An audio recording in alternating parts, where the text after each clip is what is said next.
Thank you, Deirdre. I appreciate it. People usually snap their head back when they hear the word lawyer, for good reason. I like to tell people that I've wanted to write history since I was about 7 or 8 years old. I grew up in a kind of a rough neighborhood in Bridgeport, Connecticut, and fell in with the wrong crowd, and made some bad choices, and wound up in law school. But I'm now doing what I want to do, and as David McCulloch said earlier, it's great to do something you get out of bed and want to go do, which has been a while. I'm actually semi-retired from the law now, more retired than not, but history churns on. I won't repeat what David said about the importance of teachers. I think you all know that. I certainly do, and all we need to do, in my opinion, is look around us today at the state of this country and wish that there were more good teachers out there, because people are really frighteningly ignorant of a great deal, and I recognize and appreciate how much you all do. I should say that, I will also say, though, what David said, that teaching people instead of dates and chronologies and such, which is not unimportant, and obviously they have to have a grasp of that, but I think it's crucial, and you'll see that in my presentation, because I really try to dwell on the people in the books as well as in this presentation. So I should say as well that I've given about, 30 or so presentations on Lincoln, having written 2 books on Lincoln. This is the first time I've done anything in public on Jefferson, so we'll find out together, I guess, how that goes. It being the first time, there will be some rough edges, but I hope you'll bear with me. So I should start by saying that there are, in the book and today as well, there are 4 substantive elements that I'm going to talk about. One is how Jefferson used the president's house to woo and soothe Congress at a time of division and partisanship, at least as vicious as what we see today, which is something I think that many people don't know and don't understand, that this was a vicious partisan political battle going on at this time. And Jefferson used the House to try to reverse that, and successfully so to some degree. The second was, as we'll see as we develop here, the scent of monarchy is what he talked about with regard to Washington, and to a lesser degree, Adams as well, although not completely lesser. There was a trend going on that could have developed into formally, lawfully protected oligarchy. And one thing we owe to Jefferson is the reversal of that trend. The third thing is his use of the president's house to promote interest in the West, which, as you know and as we'll see here, was a new and fascinating thing to this generation. The West to them had meant Ohio until the Louisiana Purchase. I'm always reminded of the old Yankee who supposedly came from Boston and said he was going to go west, but he got to Springfield and decided he didn't like it. So that's pretty much the way people looked at the West in those days. And the last substantive thing, is his use of the president's house, as it was called then, as a sort of an Enlightenment salon, which had never been done before and has rarely been done since, in what really came to a white spot in the wilderness, as we'll see very soon. So apart from those 4 substantive things, I am going to try to lay some human interest on you as well, following my own advice and seeing if we can get into the people to some degree, and also to the house itself, which is interesting.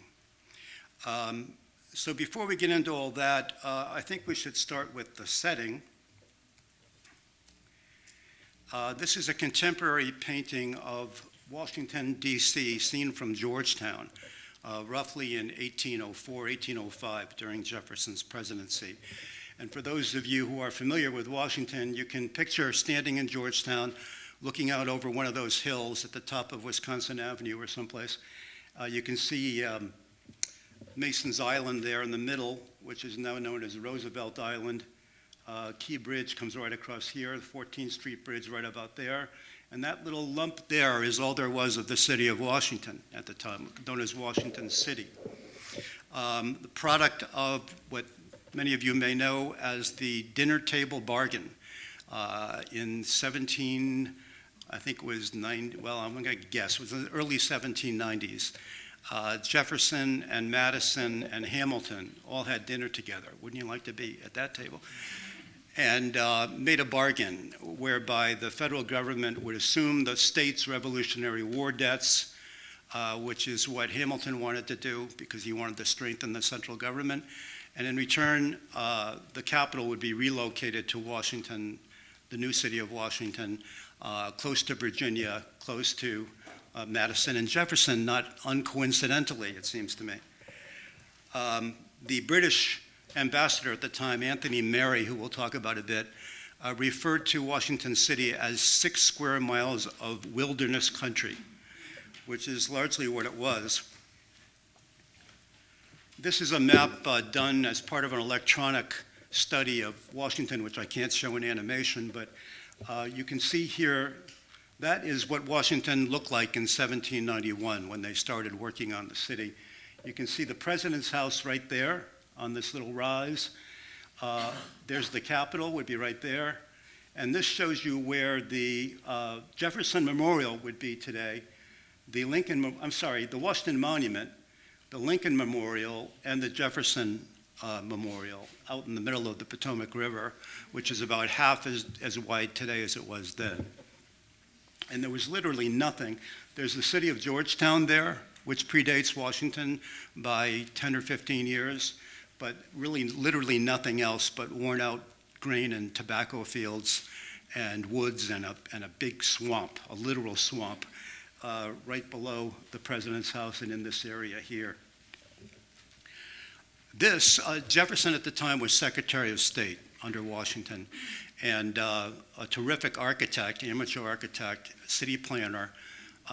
We'll talk about the man's brilliance in all kinds of fields. You talk about a polymath, Renaissance man. But one of those was architecture and city planning. And he drew up this sketch in 1791 of the Capitol there, the president's house there, and public walks, as he calls it, between the two, which is now the mall.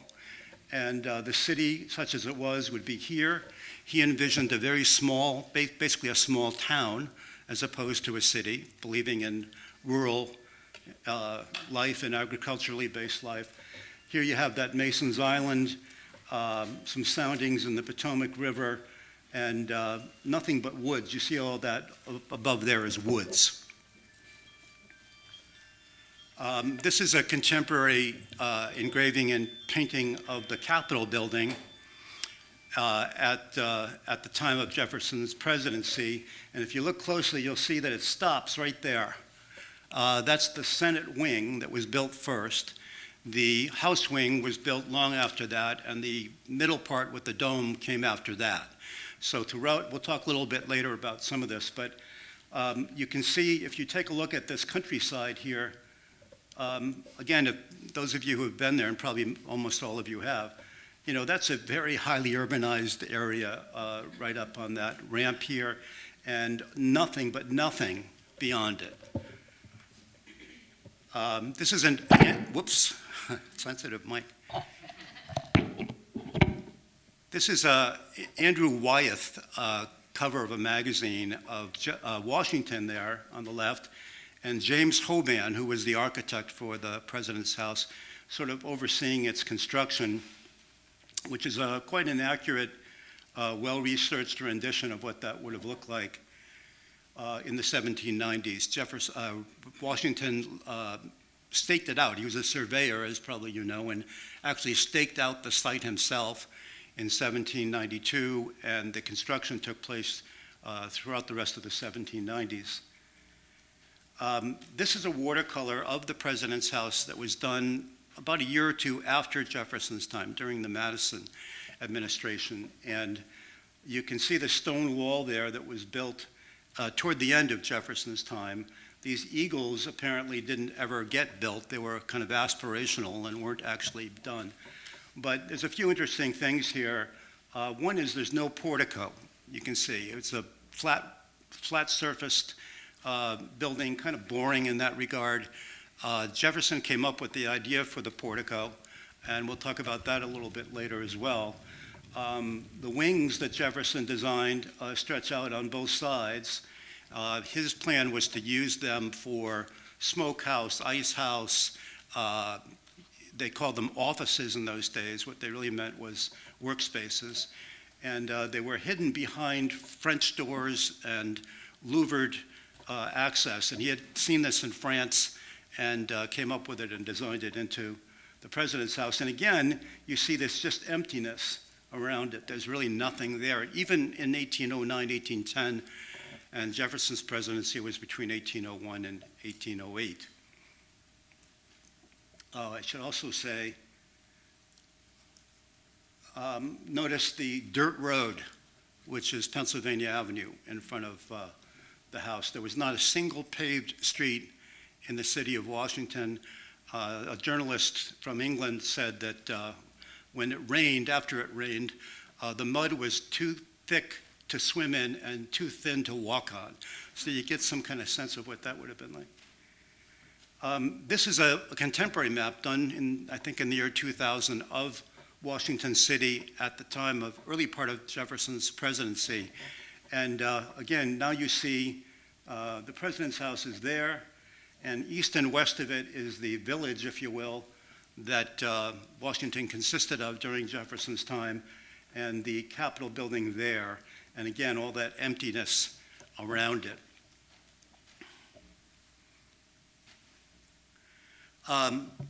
One of the key characters, well, one of the, I guess it's kind of comic relief in the book.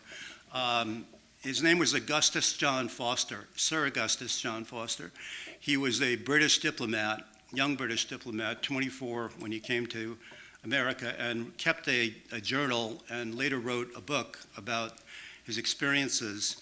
And coming from London, his mother was the daughter of an earl who lived with the Duke and Duchess of Devonshire. And he writes back to his mother when he arrives there in London, and he's glad to let her know he's safe in Washington City. And then he writes, "But such a place, you can have no imagination of it." He talks about the miserable roads, the lack of restaurants or museums or libraries or gardens or parks. They had what he describes as a miserable rope dancing theater where acrobats came and kind of danced on ropes and that sort of thing. Basically, what he called a sepulcher, this hole. It's a sepulcher, this hole, and not a place that he wanted to spend the best years of his life. He said it was a sad distance to be at from all the civilized world, with a vast swell of ocean between me and it. He also referred to the horrors of a Washington City residence, not referring in that line to the slave pens and slave houses, of which this is one. There were 3 or 4 of those in the city of Washington. This one was right off what we now know as the Mall, and it was in these places that slaves were kept and sold and transported through the streets of Washington in chains, as you see in this picture, which shocked some foreign tourists, but was accepted as ordinary day-to-day life, certainly by people coming in from the South. And although there were not chains and processions in the North, during Jefferson's time, slavery still existed in most of the northern states. William Seward, Lincoln's future Secretary of State, was growing up in upstate New York with slaves in his home during all of Jefferson's presidency. So as I say in the book, slavery was not a Southern sin. Slavery was an American sin, North and South. Many Northern merchants made fortunes out of slavery, and even the common people knew that when they used sugar and tobacco and indigo and cotton, they were using the product of slave labor. It was just the way it was. There was very little agitation about it, very little concern about it. And as I'm sure most of you, if not all of you know, It was written into the Constitution only 15 years before Jefferson became president. So it was simply a non-issue. It never reached the political stage on the national stage during any time in Jefferson's presidency.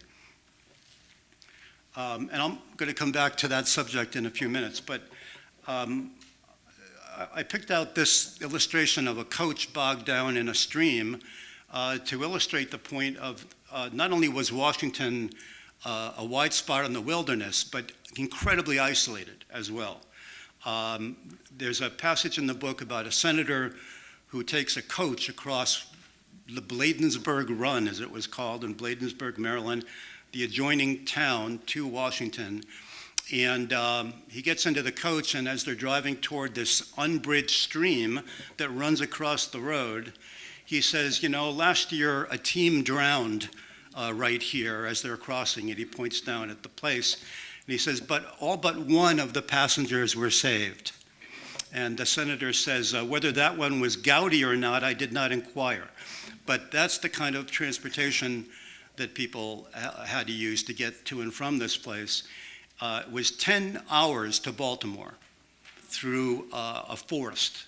The forest ran from Capitol Hill to Baltimore, unbroken. Dirt road, rutted, full of rocks and all kinds of terrible things. 10 hours to Baltimore, about 10 days to Boston. So if you were a senator or a congressman from Boston, or certainly Vermont or New Hampshire, you were looking at 10 days to 2 weeks to get from your home to Washington. Completely isolated, completely rustic, and the upside of all of that is this sort of a Petri dish, or the Skinner box, where there's really no tradition, there's no, local elite establishment, there's no infrastructure. So Jefferson gets this kind of blank slate to work with as he comes into the presidency. So all of that said, this is a sketch that was done of him in 1804 when he was president. And to say the least, I know I'm saying a lot of things that all of you know, but I'm going to say them anyway. Jefferson was a complicated man, to say the least. I found in 2 years of research on this, just when you see that he's a godsend to the country in his way, he does something just incredibly disappointing and disturbing. And then after he does that, he goes on to save democracy. So it's kind of a jump from one place to the next. And a lot of that bad conduct, of course, is related to slavery, and we'll talk about that. Some of it's not. He's a very self-indulgent guy. Wound up flat broke and deep in debt because he lived way above his means.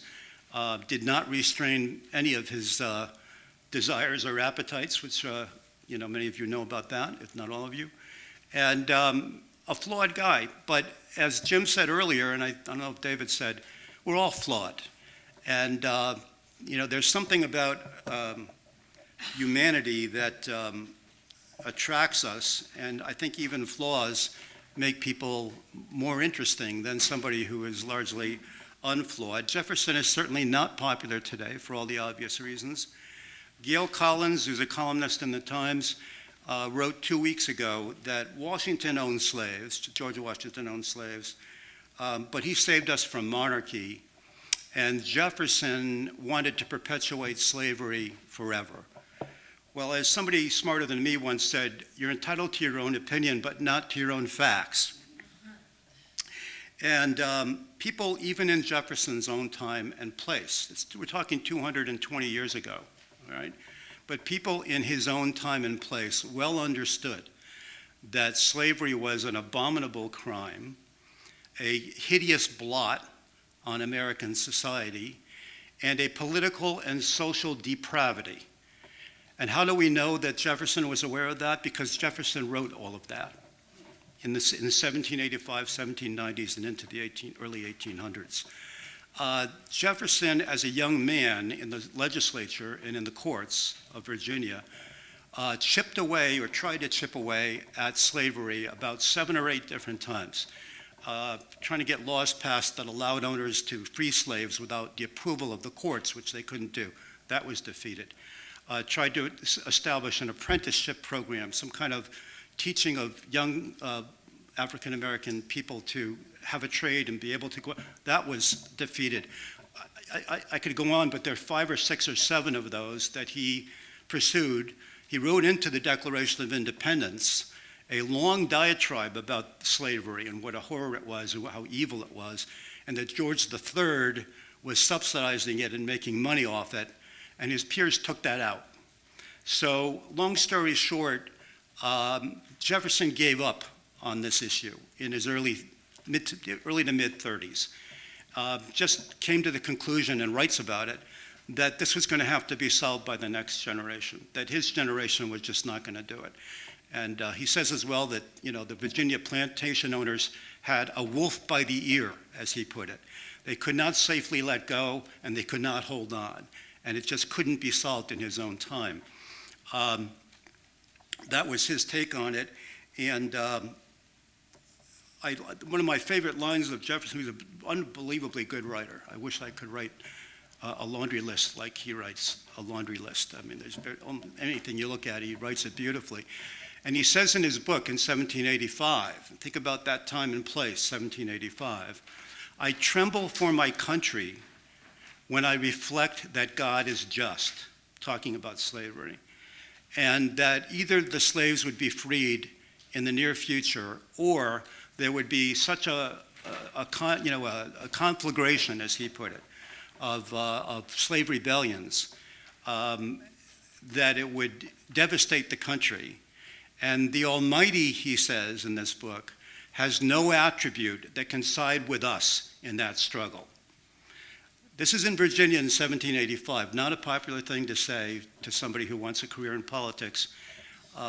So I think it's important to not dismiss Jefferson's complicity in slavery, which is obvious and indefensible, but to understand the context a bit and to get a sense of his personal view of it as it developed. I like to think, I won't dwell on this, but I like to think of it sort of like gun control today. I don't know, maybe people have different views in this room, but after Sandy Hook, if you cannot get effective gun control legislation after, 25 first graders are killed, it's not going to happen. Not in my lifetime. So I respect people that pursue it and all of that, and I certainly support it. But it's just not a fight that can be won in this time and place. And that's the way I kind of think about how he looked at the slavery issue. What he did do is save us from oligarchy and preserve the democratic form of government. I really think that the evidence supports the idea that we might not have that form of government without him. Just briefly, I want to point out, and I'll be talking a little bit about the very few slaves that he had in the White House on the staff. He had about 12 to 14 servants at any given time, and at any one time there were only 3 or 4 slaves on the staff. So it was primarily free whites, some free blacks, and slaves working with them in the same quarters, in the same living quarters, responding to the same supervisors and largely doing the same jobs. One of those was a young woman named Ursula Granger. Now, we don't have a picture of Ursula Granger, but we do have a picture of Isaac Granger, who is in this photograph, one of the early photographs taken in this country. Isaac was a family member of Ursula's, and Isaac's father had stood up to a British soldier who put a pistol in his chest when the British came under Benedict Arnold, of all people, to come and seize Jefferson during the Revolution when he was governor of Virginia. And he fled from that, those British troops. And a British officer put a pistol at the chest of George Granger, the father of this man, and said, I'm going to kill you on the spot if you don't tell us where he is. And he didn't tell him. That says something. And Jefferson actually made Granger's father his overseer at the time, which was a rare thing as well. So there's a relationship there that isn't entirely horrifying. The kitchen This is done by the Monticello Foundation, and the Monticello Foundation, has evolved in the last 20 years. It used to be that the slavery subject either didn't come up or was mentioned in passing. Now when you go down there, they give you a tour that is no holds barred and lays out all the ugliness of it. But that said, this is a recreation of the kitchen at Monticello, but it could easily have been the kitchen in the president's house as well, because he modeled them both on the same principles, which was, and we'll talk about this a bit, French-inspired stew pots, stew holes they're called, to slow cook foods, which was not known in America before Jefferson brought it back from France. And here they're depicting Ursula Granger, her cousin Edie Fawcett, and another enslaved woman in that kitchen. There is no evidence that any of those women were ever abused beyond the existence of their enslavement itself, which is certainly abuse enough. But there's also some evidence that they may well have come to Washington voluntarily. Jefferson says many times in his writings and in his letters that he would like to move a slave or a group of slaves from one place to another if they can be persuaded to it. He seems to have had this policy of trying not to uproot people. But those sort of mitigating things having been said, some of those disappointing, jarring things occur with the African-American staff in his White House. For one thing, he would go back to Monticello several times a year, which is a 4-day trip in itself, by the way, to see his family, and would not bring Ursula Granger or Edie Fawcett or other enslaved people in the president's house. He didn't need them in Monticello. He wanted them there to cook for the staff and the others, and so they stayed, didn't get to see their families. I'm showing you now a suit of livery because we don't have a picture of John Freeman, who was an enslaved man that Jefferson leased, believe it or not, from his owner rather than bought, and made him the chief footman in the White House, which was an important position. And Freeman would wear livery in that position, overseeing the service in the dining room, and traveled with Jefferson, basically became a kind of personal servant of Jefferson's.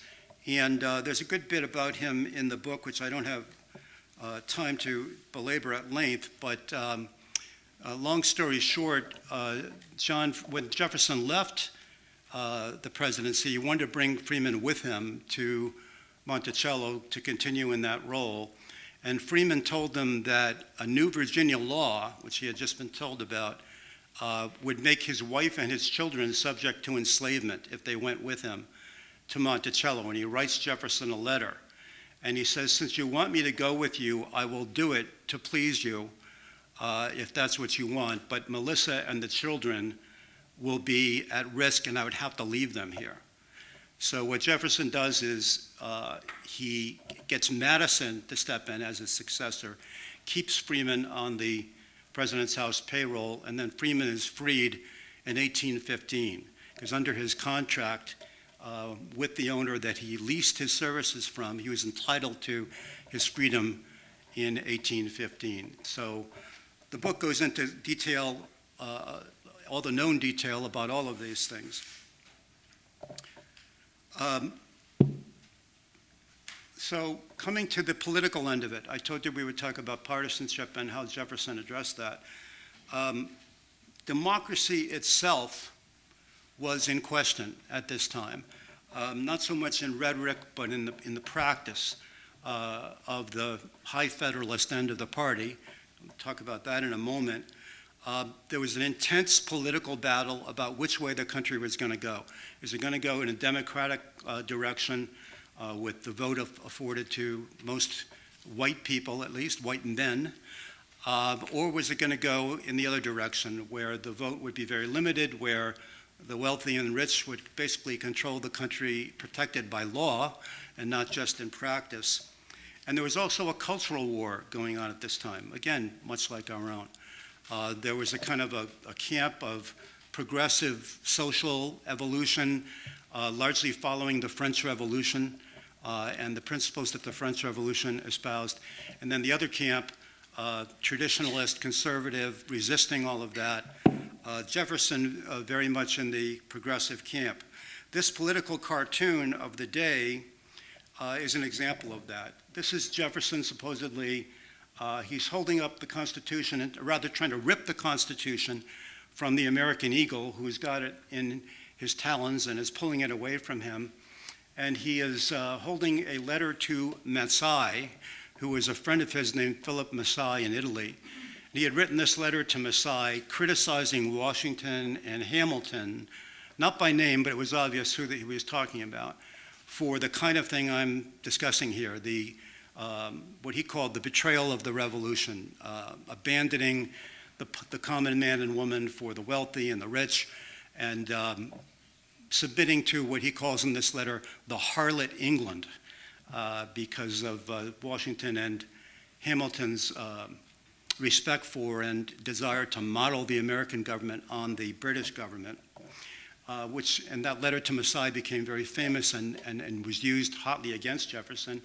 And then the other part here is he's got an altar to French, or rather Gallic despotism, which is a reference to the French Revolution. And Jefferson is burning on that altar the works of Rousseau and Tom Paine and all these sort of left-wing writers and agitators. And you can see just behind there the devil peeking out behind the French despotism altar. So this is the kind of battle that was being waged at the time, a kind of a fight for the country's soul. And as Faulkner said, the past isn't dead, it isn't even past. And I think we see the same kind of battles going on today that were being fought then. So John Adams, a Federalist, the opposing party to Jefferson's party, was of course president. Jefferson was his vice president and also the leader of his opposition, which is a little strange to our eyes, but if you recall, in those days, the top two finishers in the Electoral College, president and vice president, so Jefferson's teamed up with Adams. Close friends, worked together in Europe for years. It couldn't be much closer. Families were close. But in that pull and push between the Federalist view and the Democratic Republican view that Jefferson espoused, they became estranged. But Adams was kind of a moderate in that Federalist camp, what Jefferson called the federal sect of Republicans, meaning that they still, Republican with a small r, not a big R. In those days, his party was called the Republican Party, Jefferson's party. Again, I forget who I'm talking to. You probably all know all this. But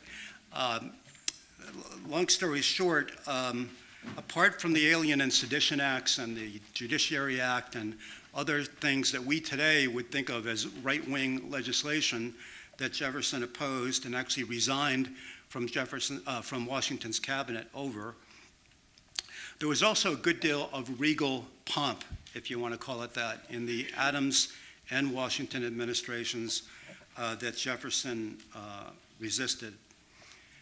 Alexander Hamilton,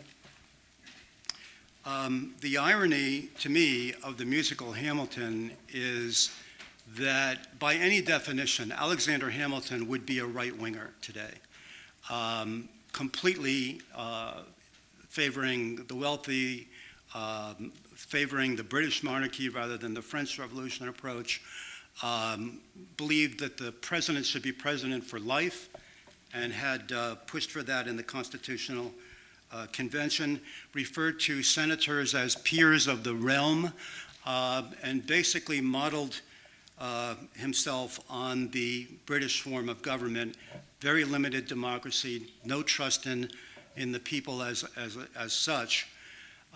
Jefferson writes about when Hamilton was Secretary of the Treasury and Jefferson was Secretary of State, they were daily locked in battle like two fighting cocks in a ring.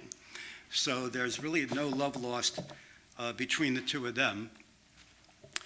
This is an even higher of the high Federalists by the name of Timothy Pickering, who was a senator from Massachusetts, came from Salem, which was the very shrine of federalism. And if you think Hamilton disliked Jefferson, Pickering did him much harder than that.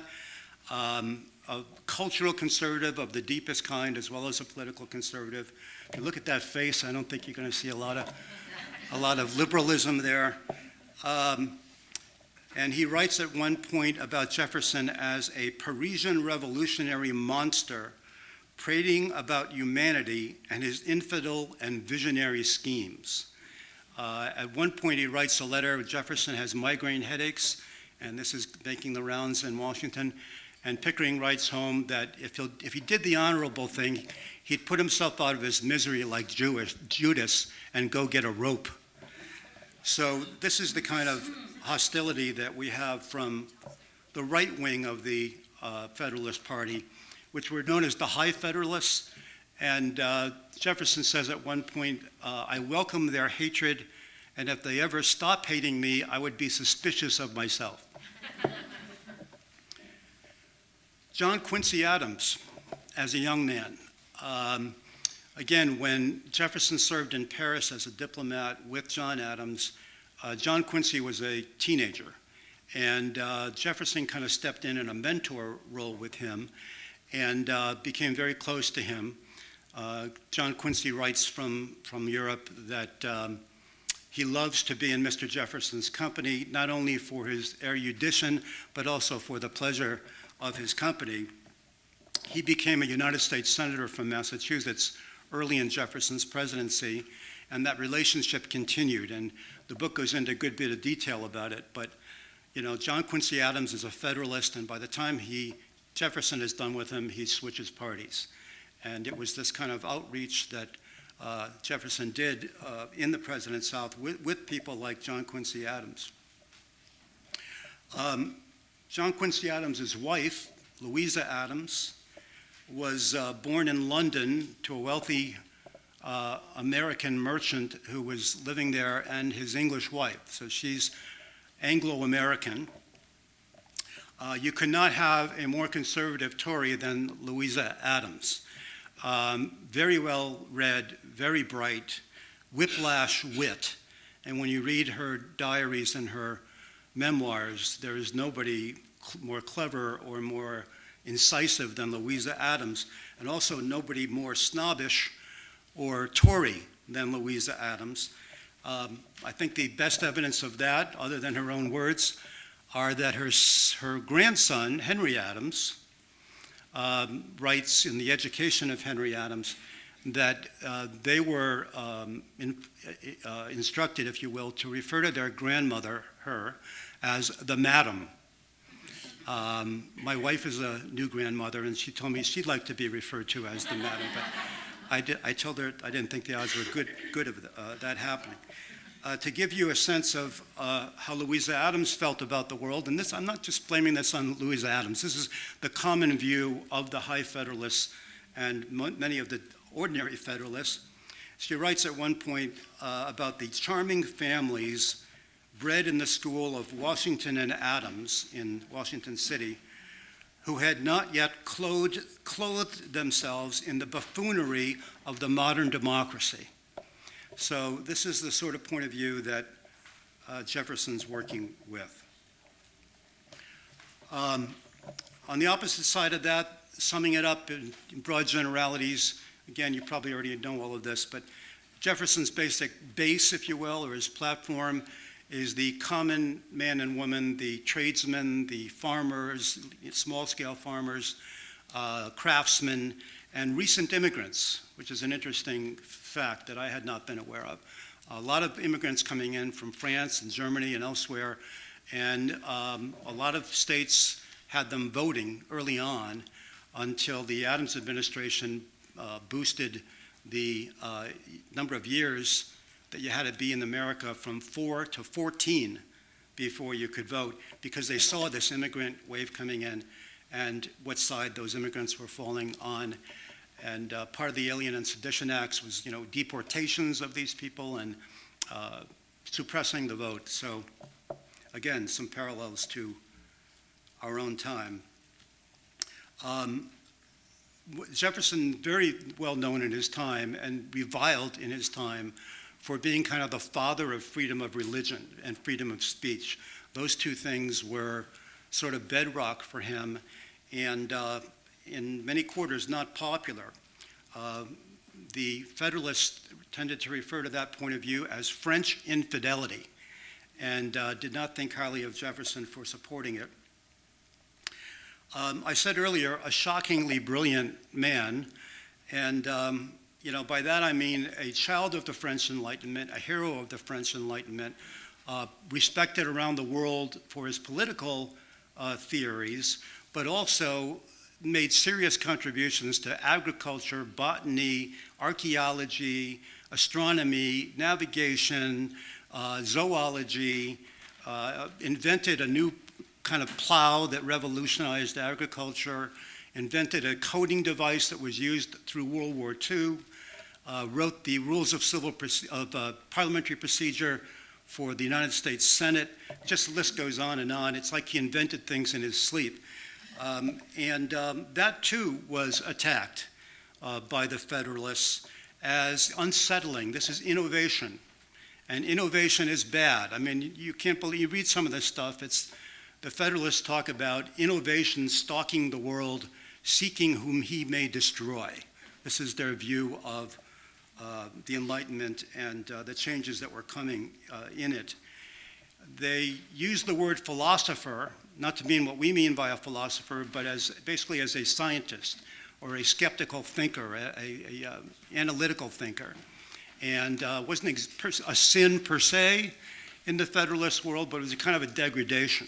And they would use that term against Jefferson as a kind of a weapon as well.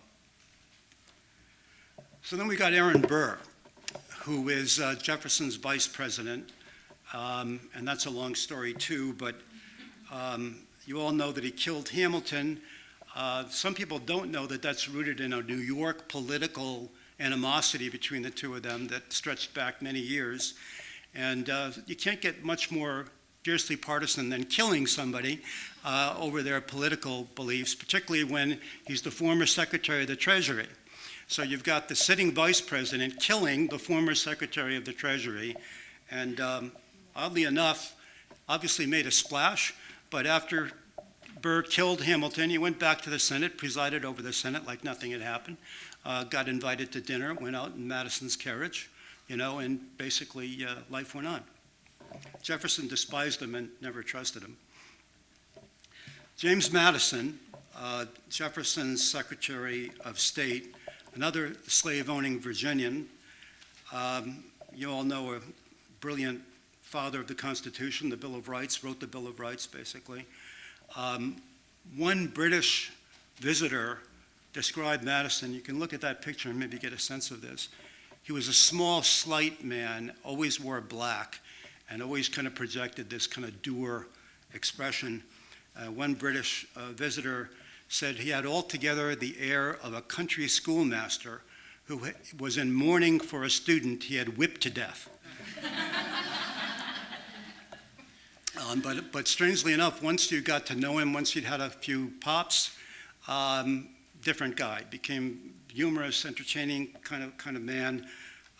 One of his proteges wrote in the 1830s that after the ladies had left the table and the wine had been poured a few times, that Madison told stories which in the improvement of manners are happily excluded from good society today.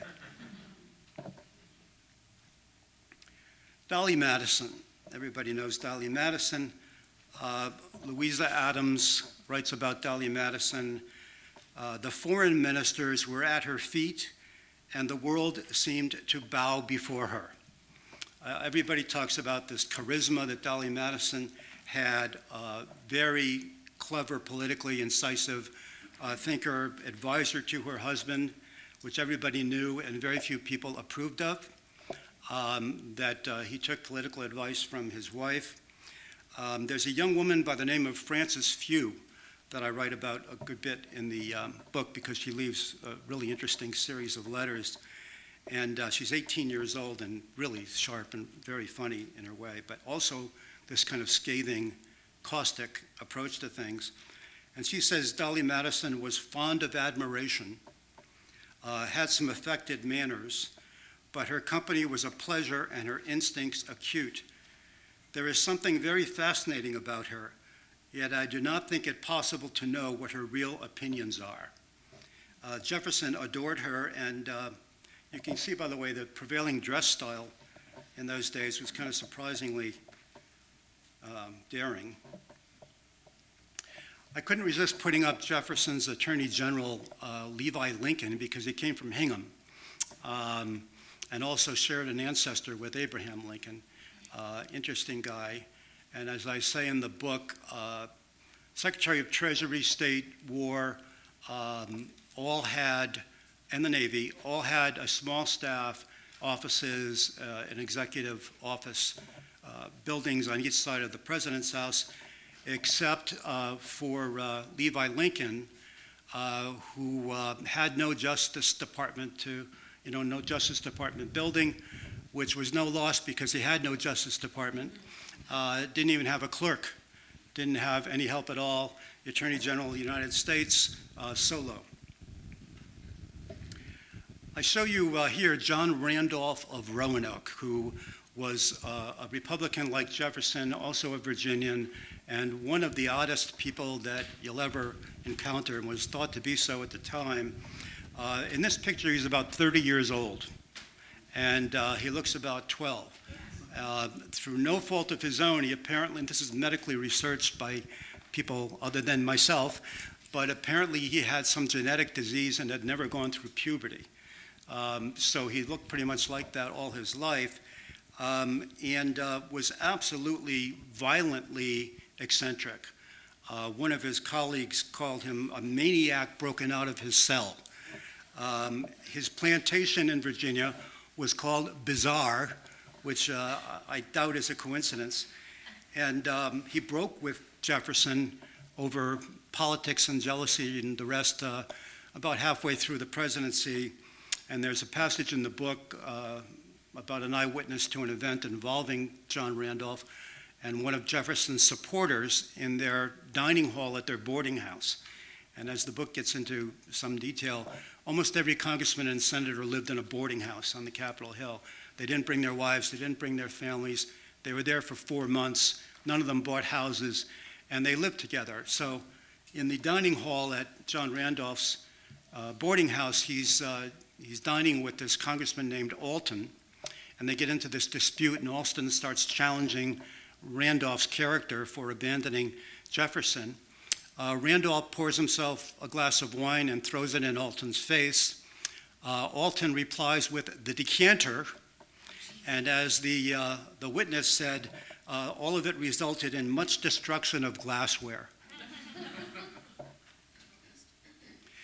So to turn then to this idea of this regal pomp and form and regal protocols that Washington and Adams had instituted. This is a painting, contemporary painting of what was called a levee, meaning, which was a term applied to the British Crown, where the king would have these weekly or bi-weekly sessions where people would come and basically bow to him and, as one of them said, gaze upon him. And Washington had these levees, as the king had done, and Mrs. Washington had her own levees, and she would hold them on a raised platform, and people would come up and bow to her, and, Lady Washington was her title. I don't know that there were all these pillars and statues and paintings there in New York when she had these levees, but it was really quite a regal thing that reflected the habits of the crown. Jefferson abolished those from day one. No more levees. Instead of levees, he had open doors. Anybody who wanted to, high or low, black or white, could come and talk to Jefferson almost any time they chose to do it. Keep in mind that the federal government did next to nothing in those days, and there were very few people in Washington, so it was not that big a deal. But Jefferson replaced the levees with an open door.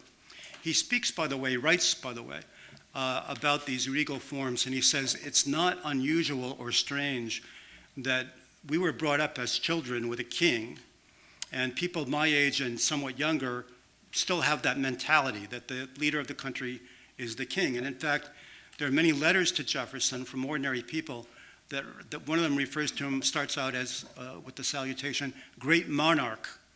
Another one refers to your lordship. And you get this sense of the people not quite knowing, the difference between a president and a king. And Jefferson thought it was important to eliminate those kinds of trappings. This is a photograph of Washington's coach when he was president, and a very elaborate, high-end, polished coach. You see that kind of gold coachman's box there. And the coachman would sit there in livery with a cocked hat and a feather, and two postilions would ride behind the coach, and other people would ride in front of it, sort of as, again, postilions like the king, going through Broadway in New York or the Main Street in Philadelphia, and presenting himself in the same sort of trappings as the monarch. Jefferson refused to ride in any coach, not just an elaborate coach. He rode or he walked, and he would often go out into the area. In fact, every day, every afternoon, he would ride by himself without a servant or a guard, and go out into the countryside, go out into the town, talk to people incognito. Most of them didn't know who he was, and kind of do an informal form of polling, or to get a sense of what people were thinking, what their problems were, what their concerns were, what they thought of this one or that one. Did away with the coach and the trappings. Similar thing, the king opened Parliament, and still does. The Queen opens Parliament by driving down, through London in that great elaborate coach with the escorts and the rest, and then stands up in front of Parliament and reads an address to Parliament that opens Parliament, which was done by George III as well. Washington here, this painting, is giving his State of the Union address to Congress as president, and had ridden there in that coach and the rest. Jefferson eliminated all of that. Sent his message to Congress in writing with his secretary rather than appearing personally at all, again, to do away with one of those regal sort of nuances, and also to recognize the fact, which he did, that he was a great writer and a lousy speaker. He had a very soft, almost gentle, musical kind of voice, and they say that the only time he ever spoke in public as president was at his 2 inaugurations. That's it. No speeches, no formal or informal appearances in public. And they said that the people beyond the first 3 rows couldn't hear what he was saying. So he knew this was to his advantage not to give a speech, but also trying to eliminate that sense of the regal element. This is a contemporary portrait of Washington as he wished to be seen, and he's wearing formal clothes. You can see the silver shoe buckles there. He's wearing a sword, which is a symbol of aristocracy in those days. He certainly had been the general, but nonetheless, civilians didn't go around wearing swords unless they were aristocrats. And, all this kind of red drapery and gold gilt and all the rest. Jefferson wrote that naked, Washington would have been revered by the people. Wearing the rags of royalty is what got him into difficulty, as it did, with all this pomp and circumstance. So Jefferson knew a thing or two about polishing himself up. This is a picture of Jefferson in Paris when he was the American ambassador to Paris. And you see the powdered hair and the ruffled shirt and the expensive clothing and the red curtain and, the classical statue, all the same kind of trappings of aristocracy, which is what he had been of the mind to do in Paris. But once he became president and was resisting all this regal form, he stripped himself down to below acceptable level of dress. You can see this very plain black suit, but it was very plain. Foster, I told you Sir Augustus Foster, referred to that as his gala dress, which he would only wear at his inaugurations and such. Most of the time he wore threadbare jackets, cotton stockings that a tradesman might wear, old-fashioned small clothes, the knee breeches and such, because he felt comfortable with that, long out of fashion, red vest that he wore when he was 30 and he still wore when he was 62, the same one, and generally presented himself in the president's house in a way that the Federalists completely were appalled by, and people generally mocked. He wore slippers rather than shoes, and sometimes with the toes out. So, if anything, he overdid this, but it was his ambition and his determination to do away with all that regal form. And he did. He permanently did away with it. Madison became the next president, Monroe after that, and others. But they never went back to that pomp and circumstance and royalty and all the rest. So those were not insignificant things. And the British ambassador actually wrote to London, to the Foreign Office, and said he was concerned about it, that it was disturbing that the president of a great country, the leader of a great country, would demean himself like this. And he was worried that this kind of thing would spread and people would get the idea that, that their rulers ought to behave like ordinary people. So turning then to the wooing of Congress part, this is a current drawing done by the architect of the Capitol recently of what the Capitol looked like during most of Jefferson's presidency. Here is the Senate wing that we talked about before. There's the covered passageway between it and the House wing, a wooden covered passageway. The House wing was a temporary brick structure that started to fall down about 2 weeks after it was built, and they had to put these timbers up to keep it from falling on the heads of the House of Representatives. So you get from this, I think, a sense of how primitive things were at the time and how the Capitol really was a work in progress. Back to Augustus Foster, talking about the members of Congress. In the 1790s, 1770s into the 1790s, the American political leadership was almost uniformly gentry. There were very, very few people coming from common backgrounds, but the level of talent, I don't need to tell anybody this, was incredible. You can name 20 great minds, great leaders who were in that founding generation. Jefferson referred to them as a conclave of demigods, in which he did not include himself because he was in Paris when they met to do the Constitution. But by the time Jefferson was president, that generation was more or less gone. Very few of them still around from the Revolution, which was quite a long time before. And the few that were, almost all of them were high Federalist types. So Foster talks about them in snide, snooty, upper-class Brit fashion. Says, for instance, that manners are not a defining feature of the ordinary member of Congress. He says many of them are physically dirty, and when the Virginians are dirty, it's usually for politics and not for taste, as it is for some of the others. And that unless they could go to the president's house and be entertained there and see the sort of splendor of that and all the presentations that Jefferson made to them, they lived in these boarding houses like bears, is the way Foster puts it. So you've got in the aristocratic view, in the high Federalist view, a kind of contempt for members of Congress who were not aristocrats, didn't come from the gentry, and represented ordinary people, which was beginning to come into vogue at that time. Turning for a moment to the house itself and to the physical improvement of the house. When Jefferson moved in, Adams had only lived in the house for 4 months. Moved in November of 1800, was defeated in November of 1800, and only lived there for 4 months until he was on his way out. So he was basically a flash in the pan.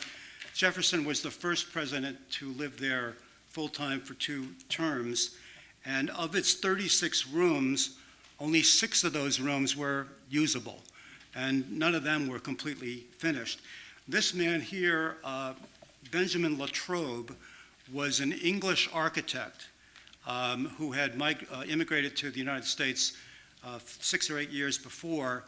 And when Jefferson was trying to find an architect to come in and finish up the house and put it where it should be, he really couldn't find an American architect who was worthy of that title, and hired Latrobe. Very difficult, ornery, nasty fellow, if I may say so. And the book is full of examples of that. But a very talented architect who really, working with Jefferson, changed the house and made it much more like what it is today.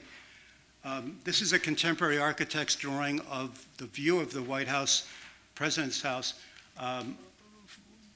Back in Jefferson's time, you've got a ramp leading up to the front door rather than the stone steps, no portico at all.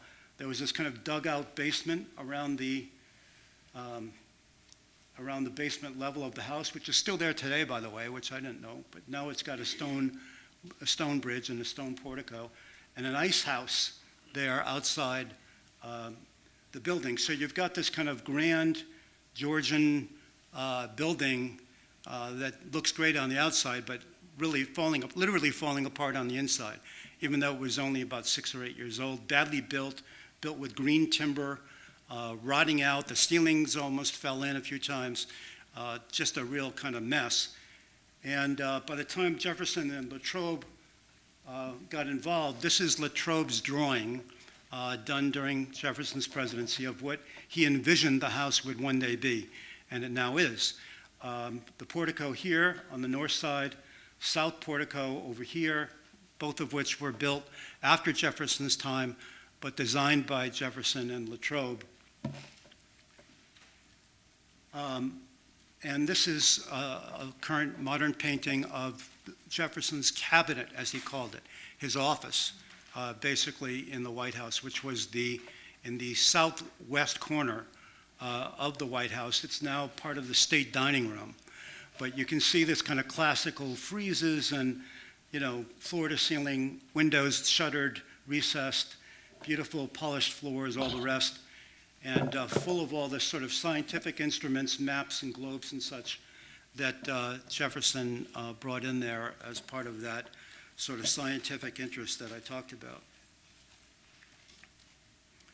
One of the, I should say in passing that Jefferson's wife died at the age of 34 as a complication of childbirth, as so many women did. And Jefferson was 37 himself at the time. She left three young daughters with him. And the family lore among the enslaved people who worked with Mrs. Jefferson was that she made him promise on her deathbed that he would never remarry. And in fact, he never did remarry. You can see over there a picture on the table, and that picture was of this woman, Maria Causeway, drawn by her husband, Richard Causeway, who was a British artist. And there is a correspondence between Jefferson and Maria Causeway that is suggestive, but nothing definitive. But the fact that he kept her picture in his office probably speaks more than the letters did. So talking a bit about the food and beverage end of the operation, this was a very, very big element of what Jefferson did with the President's House. Fine dining, fine wine, not only because he liked it, which he very much did, but also because he knew the appeal of that, and that people who would come from these boarding houses, where they were living very basically eating cold mutton and such. Jefferson had a French chef, a French maitre d', had lived again in Paris for 5 years, became fascinated with French food, French wine, Italian wine, and brought all of that to the White House. Also brought this invention of a revolving dumbwaiter, so that you would put your, in the kitchen, not in the kitchen, but in the pantry adjoining the dining room, the servants would put the food on those shelves and then spin the dumbwaiter around, and they'd appear, in the dining room, and then they'd put the dirty dishes on the shelf, and they'd spin around and disappear. And people thought that was a technological marvel. Wine, there's a good bit in the book about his love of wine. Before the end of the Revolution, Americans drank very little wine. It was beer, cider, whiskey, and sometimes water, but rarely. But what wine they drank was Spanish wine and Portuguese wine, because they were allied with the British, and the British wouldn't let anybody else bring wine in. Spanish wine, Portuguese wine tended to be very alcoholic, very heavy, and not popular at all. Jefferson brought back all this I think it was like 800 bottles of French wine with him, and imported huge quantities of Italian and French wine, that actually with the intention of wooing people off of whiskey. Again, the double barrel thing here, he enjoyed it, and it was great. I like French wine, who doesn't? Italian wine. But it was also a political device. It was a way to try to educate congressmen and senators about wine, hoping they'd bring it home, and it would become more popular, and people would get off of whiskey, which was more intoxicating and not good for the country. And in fact, that largely happened. This is the Monticello dining room, but it would be very similar to what was at the White House as well. And here you see these rolling dumbwaiters, and also a French invention. And what Jefferson would do is he would have the servants wheel in these dumbwaiters with the food on them and the utensils and the rest. They would put one near him at the head of the table, and then another one or two, much bigger table, by the way, 12, 15 people.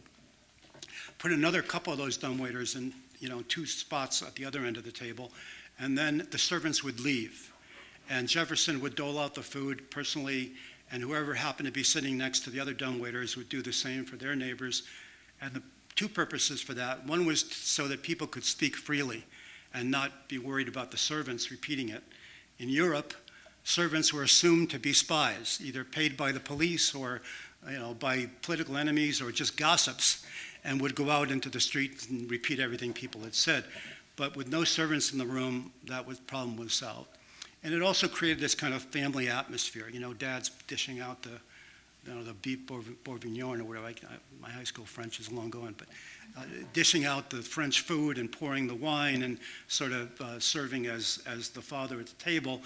And in the course of those evenings, which would go on for hours, he would kind of woo the Federalists. He would always have Federalists at the table only with other Federalists, and he would have Republicans only with other Republicans. And the reason for that is he wanted to avoid conflict between them.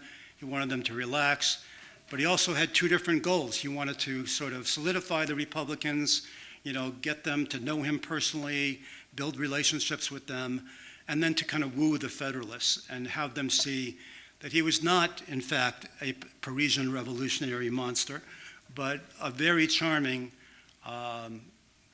charismatic guy. Even people who despised his politics often say in their diaries and letters that they really enjoyed his company. Very charming guy, very erudite, knew everything about everything, and didn't do it in an arrogant way, but had this talent for kind of bringing people out and leading conversations, and very successfully used that to moderate the hostility, to reduce the temperature, to get people to know each other and to know him, and to kind of diffuse the political animosity that was tearing the country up. I found this on the internet and couldn't resist it, but among the many foods that Jefferson introduced to this country were French fries. He writes in his diary that he's come back with this great French invention, which is potatoes in their jackets, cut in little strips, fried and served with sauces. He also brought back for the first time anchovies, vanilla, waffles, prunes, all kinds of things, olive oil, all kinds of things that people had not ever been exposed to, Parmesan cheese. Champagne was unknown in this country until he brought champagne, and it quickly became known and spread around the country. So, turning to another subject, this cultural revolution that was going on at the same time as the political revolution, and also just a little kind of entertaining element here. This is Elizabeth Patterson Bonaparte. She was born Elizabeth Patterson in Baltimore. She was in her early 20s at the time that we're talking about, and married Jerome Bonaparte, who was Napoleon's brother. Jerome Bonaparte had come over to tour the United States, met Elizabeth in Baltimore, married her. Very bad guy. Nobody liked Jerome. People ridiculed Jerome, but everybody loved Elizabeth. Beautiful woman. Gilbert Stuart painted this triptych, if you will. I kind of think it's like he couldn't decide which view he liked better. And she was an absolute celebrity in Washington and in Baltimore. Louisa Adams called her a virgin in the Muslim paradise in 1804. She was followed. She was kind of a Kardashian of her day. And she writes a lot of interesting stuff. A Washington socialite described her as, let me get it right, a most extraordinary girl given to reading Godwin on the rights of women and the like, in short, a modern philosophe. This was shocking to people in those days. You know, women didn't do this. And Elizabeth was not only beautiful and charming, but bright and educated, self-educated, and a feminist, really, of her own time. Louisa Adams says, she was beautiful and she was followed. Balls, suppers, and parties were the consequence, and we lived in a perpetual round of dissipation. One of those dissipations was Elizabeth showing up in the latest French fashion, painted by, what is it, Jacques-Louis David? Did I pronounce that remotely correct? Great classical French painter in the time of Napoleon. And the style that became au courant in those days was what was called à la grecque, a Greek dress, which was modeled on, they thought, classical Greek women's clothing. One of the Washington matrons referred to the dress that Elizabeth showed up at the president's house in for dinner as a mere suspicion of a dress. And this portrait by David is not of Elizabeth Bonaparte, but of another Parisian socialite. I think if any woman walked into a party today wearing that, it would be shocking. And in 1804, it was doubly shocking. A senator's wife writes, the pretty little Duchess of Baltimore floated in a state of nudity with a fondness to be heard, immersed in the pleasures of this life without bestowing a thought on a future state. This, I think, sums up in a way the culture war that was going on and the disturbing to many people changes that were happening in society. Talk a bit about Jefferson's family. I guess I'm not too far over, still within my time. Jefferson's family, I think there's some interest there and some President's House issues as well. Jefferson, again, was a widower, had been for many years. He had a younger daughter in her early 20s who died also right after childbirth and left two small children. One of those small children died soon as well. The other lived, and we'll talk about him in a moment. But his older daughter, Martha, here, Martha Jefferson Randolph, lived with him all her life, literally all her life, except when he was in New York, Philadelphia, London, or Paris, or Washington, which was a good chunk of the time. But when he was home, she lived with him with her 11 children. And her husband was a kind of a bad guy, and I won't go into that in depth, except that his name was Randolph, which is a big Virginia name. He was a cousin of hers. You know, there was only so many eligible men and women to go around, and they all married their cousins. But very melancholic and difficult, and there's a lot of that in the book too. But incredibly close to Martha. Martha was 10, I believe, when her mother died. And she says that she never left him for about a month because he was so crushed by that. They would ride together, they'd walk together. As she says, in a grief that I, even to this day, dare not describe to myself. So she was 10 years old at that time, and this bond was formed and never dissipated. In 1801, when Jefferson became president, he wrote to Martha, which he did almost every week, and he said he felt himself in an enemy's country in Washington. I long to be in the midst of the children and have more pleasure in their little follies than in the wisdom of the wise.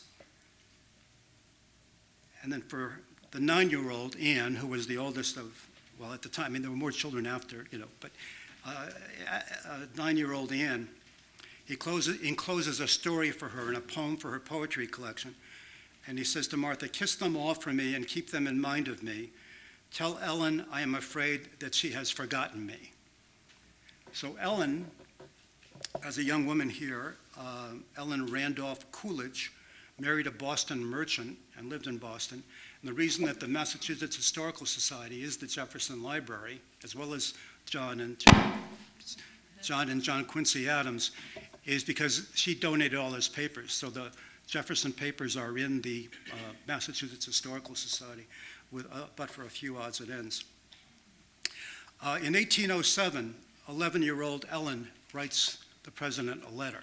And by the way, the loneliness in the White House, without a wife, without a family, without children, and the pressure that any president faces with no confidant to talk to, no loved one around, is a difficult situation. So 11-year-old Ellen writes to him in 1807, "My dearest grandpapa must have a bad opinion of my affection for him if he can suppose that I would stand upon ceremony and wait for answers to my letters without considering how much he has got to do and how little in comparison I have." It's an 11-year-old kid. She apologizes for troubling him with small news and the bad writing of this letter, as my pen is shocking.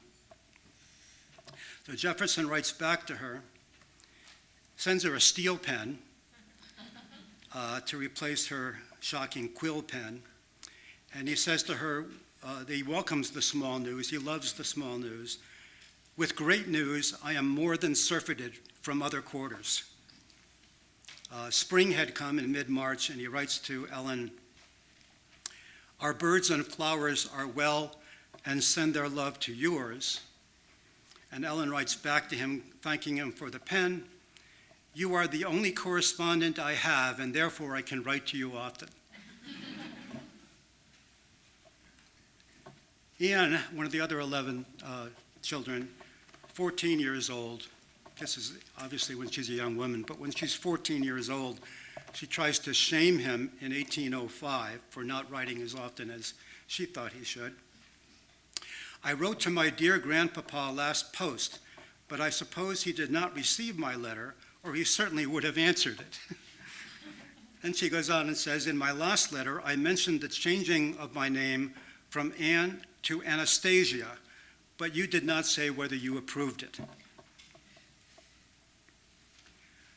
Frances Waleseps, the only surviving child of Jefferson's younger daughter, is 4 years old in this picture in 1805 and lived with Jefferson in the president's house while his father, who was a congressman, was in, the Congress was in session, which Jefferson loved, and the first real family that he'd had there living full time.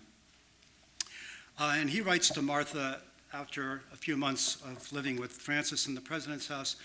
He says he only lacks friends to smooth the rough edges that come from playing with the servants' children. He is a charming boy. And then Ellen writes a few years later back to Jefferson, referring to Frances, "Does he curse as much as he used to do formerly?" The family visited twice, by the way, en masse, once for a month and a half, which they referred to as just a flying visit. As in Virginia, that's just a drop by. And a few years later, came and stayed for several months, and were kind of the talk of the town and livened the place up substantially. So the last substantive area or second to last I want to talk about is the promotion of the West in the President's house. This is Meriwether Lewis, who was Jefferson's secretary in the beginning. 26 years old at the time, a lieutenant in the Army, a protege of Jefferson, a neighbor of Jefferson, had lost his father at the age of 5, and Jefferson kind of took him under his wing. Was a dead-eye hunter at the age of 8. And Jefferson noticed and took note of his, his courage and his ruggedness and his sort of love for the woods. And when the Louisiana Purchase takes place, doubling the size of the country, giving control of the Mississippi to the United States, vast natural wealth, room to expand, under 3 cents an acre, Jefferson has to try to promote this deal because people are skeptical of it. First of all, it's federal power being exercised by the anti-federal power guy. No authority to buy anything, let alone all of this vast territory. And also, one of the Federalist senators says it's a vast debt that we've accrued for this thing, $15 million to buy all of that. So he's trying to promote the West, get people interested in it, and get them on his side. Lewis and Clark sent back, while they were away, friendly or at least persuadable groups of chiefs and some entourages under instructions from Jefferson with a twofold purpose. One is he wanted to understand them, get to know them, have a sense of what their lives were like and the rest. And second, to intimidate them. We want these Indians to see what they're up against if they go to war with us. And this is an old tactic, as many of you probably know, all of you maybe, going back to Plymouth Plantation. They would bring Indians into the white towns and cities to kind of awe them and make them think that, gee, these are people we can't fight. And they did this with these Western Indians. This is an actual portrait of one of those Indians who came to meet Jefferson, an Osage chief. And a French artist in Washington at the time had invented this device. He called it a physiotrace. And he would take a profile with a shadow and use this machine to trace the profile and then color it in with crayons. It was, very accurate picture. But this is like people coming from 1,800 miles away, from Montana, North Dakota, which today is Montana, North Dakota, Kansas, that nobody had seen. No Western Indian had ever been east of St. Louis, and nobody in Washington, New York, Philadelphia had ever seen one of these plains natives. So it was like people coming from the moon almost, and people were absolutely fascinated by it. Interesting story by the way, about this awe and intimidation thing. They knew exactly what the Americans were doing and resisted it and would never show the slightest concern or trepidation about anything. In one of these visits, one of the chiefs was taken out to the Navy Yard, where the warships were, and was brought up to a cannon, and they gave him the lanyard to the cannon. And they told him, hey, yank on that thing. Didn't tell him what was going to happen. So he yanks on the cannon, and the cannon bucks and roars, and the chief doesn't flinch an inch, just like it hadn't happened. So they were very well prepared for this, knew exactly what was happening to them. Jefferson said that the only time he ever saw one of these visiting chiefs show any kind of surprise, and he tried his best at these dinners he would have for them, to get them to be, amazed by something, a compass or something of that kind. So it's in July, and he's got the wine decanters out, and there's ice in the wine decanters. And one of the chiefs goes in and picks up a piece of ice that actually flinches, that it's actually ice, that it's actually cold in July. And this animated conversation takes place. And he says, we were told about, through an interpreter, we were told about all these wonders in the East, but we didn't believe it. But this is absolutely unbelievable. And my own theory is that they knew that they were not going to be awed by ice. Nobody was going to be intimidated by ice, so they could actually show their response to seeing these totally amazing things in their experience. Another interesting little blurb I thought was funny or interesting. One of the senator's wives is at a reception where there are Indians, but also in paint, and the women as well as the men, wearing paint. And Catherine Mitchell, the wife of a senator, writes that our civilized ladies paint to deceive, but the Indian women are not afraid to own it. I thought that was an interesting point. This is a photograph of what was called a peace medal at the time. Washington had started this idea, Adams had done it, and every president had his own version of it. You've got Jefferson on the left there with his title and his name. You've got a soldier's hand shaking hands with a bare-wristed hand with an American Eagle bracelet on it, a peace pipe laid over a tomahawk, and friendship and the rest, written on the peace medal. One of the Federalist senators was shown this and told that Jefferson had designed it, and he says, "Would to God that he had confined his revolutionary genius to things of no greater importance."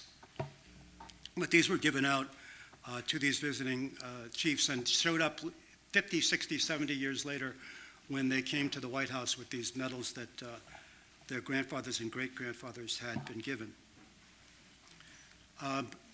Jefferson collected also from Lewis and Clark and from Zebulon Pike a very large collection of artifacts of this kind, painted buffalo hide, clothing, weapons, but also antlers, pelts, other sort of artifacts of the West, and displayed them in the entry hall at the president's house as a way to educate people, to excite people, to get people interested in the West, trying to encourage people to actually go there and immigrate. So the last substantive topic here is this sort of Enlightenment salon idea. Most of you probably know of Jefferson's association with this machine, which was called a polygraph, not the lie detector, but the multiple writing from the Greek. And Jefferson did not invent the device, but he perfected it with the people who were marketing it. And it let you write a letter on one side and copy it instantaneously on the left side.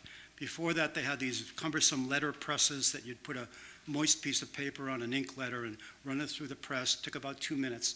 This was instantaneous. Absolutely captivated by this. He spent God knows how many hours refining it, tinkering with it, developing it. Had portable models, laptops, desktops, the whole thing, sort of the highest technology of the day. And the person he collaborated with on this, Charles Wilson Peale, was another of these polymath Enlightenment people. Terrific artist. This is a self-portrait that he did at his museum, which he had in Philadelphia. He was also, a geologist and a botanist and a zoologist. This is a painting he made of his own mammoth dig, where they were digging mammoth bones in this pit and draining the water. There's a painting of mammoth remains. Jefferson kind of got the Federalists tagged him with the nickname of the Mammoth in a derisive way, because he had said in his writings that he thought maybe woolly mammoths were still out on the western plains, grazing out there. And nobody knew what was out there. There could have been, space aliens out there for all they knew. So it was not an unreasonable speculation, but it was mocked and ridiculed. And the Republicans took it on as their own. They started using this mammoth label in their own propaganda and speeches and such. They had a mammoth cheese that was brought down from Massachusetts in a cart by supporters of Jefferson, the size and weight of a millstone, driven down, and they called that the mammoth cheese. It was served for about 3 years. Many people who ate it described it as disgusting, but it was a political statement. And Jefferson had it put in the East Room, which he called the Mammoth Room. At the time was a storage room that was totally unfinished, just bare studs on the walls, no ceiling. But the Mammoth Room became the repository of the mammoth bones as well, when they were brought by scientists to study, laid out on tables. Other artifacts, bones and such were studied there.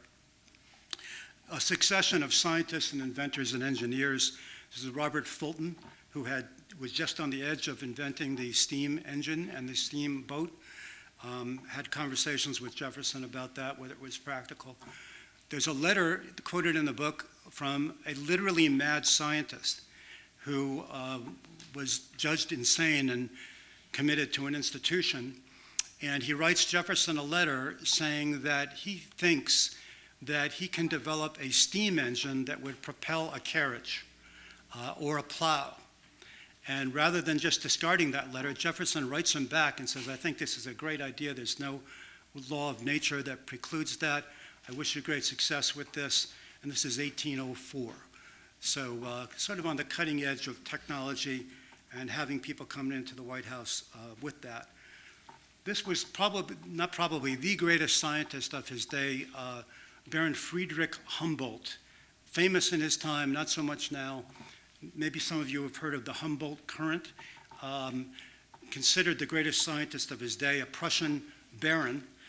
He came to visit Jefferson, said he was his kind of childhood idol, wrote in the year 1800 that human activity could influence climate change.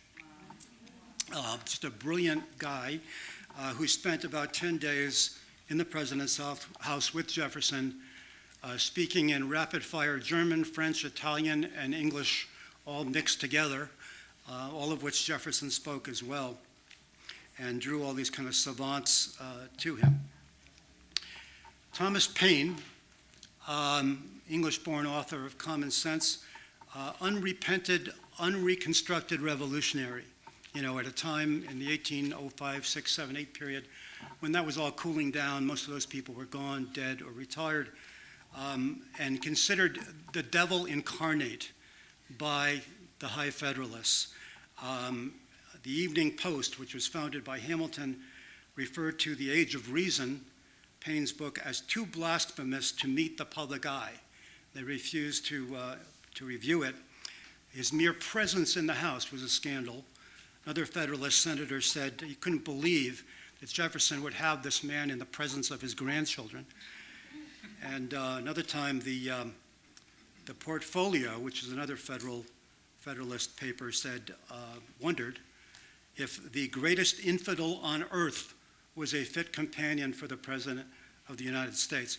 Jefferson didn't care. I think he actually relished it and enjoyed having Paine come kind of slouching in. He was a big drunk as well, and he'd come slouching in drunk and sit down and start insulting the Federalists. So it was kind of an entertainment. Briefly on some of the diplomats, this is not himself, the Turkish, rather the Tunisian ambassador who came during Jefferson's time, but would have looked very much like this. There is no picture of him. His name was Sidiman Suleiman Melameni, and the Americans referred to him as Meli Meli because I think that's the best they could do. I don't think it was a deliberate slight. That's what they could manage. And he came to tried to negotiate a peace between one of the Barbary states and the United States. And there's a chapter on him. It's worth it. It's quite an amazing story. The impression that he made with an entourage of about a dozen servants and an Italian band when he arrived at the president's house. Called himself the poorest slave of God when he wanted something, and the ambassador plenipotentiary from His Excellency the Pasha of Tunis when he didn't. When the negotiations failed, Jefferson refused to pay any bribes to Tunisia or any other Barbary states, which is what he had come to get. And he writes a letter to Jefferson, trying to appeal to him personally after he'd not only met him but dined with him 3 or 4 times and became friendly with him. He said, if he came back to Tunisia defeated, the Pasha's displeasure might operate against me individually to an extent which no adequate idea can be formed by the inhabitants of this country. Jefferson writes to the Pasha and says that the ambassador was a wonderful representative of his and very well regarded here and had done your country a lot of good, but we're going to rely on our Navy rather than on bribes to deal with Tunisia. This is Elizabeth Mary, and I'll be brief here, the wife of the British ambassador Anthony Mary. There's no picture other than a really old, crummy one that's not worth showing of Anthony Merry. But this is his wife, and there was a huge imbroglio involving the Marys and Jefferson. They showed up with all this British aristocracy pomp, expecting to be deferred to and, given precedence and given the best seat and all this kind of thing. And Jefferson just would not do that. He had this system he called pell-mell. It comes from the French for a tumble. And his rule was whoever got first to the table sat where they wanted. There was no precedence. There was no assigning rank and all that. A farmer from Pennsylvania might be sitting next to Jefferson as a congressman and the British ambassador, at the far end of the table, if that's the way it worked. So the Marys just revolted against this, and there was a huge uproar about it. Anthony Merry showed up in his diplomatic uniform of the day, braided with gold and silver and plumed hat and a sword and all that. Jefferson comes out in a threadbare coat and slippers with the toes out. Again, not a deliberate slight. This is the way we are. Take it or leave it. We're not England. This is a new sheriff's in town, and created a huge uproar. I think the last of the slides is the change that occurred when Mary was replaced by Lord David Montagu Erskine, the diplomat on the left, who was no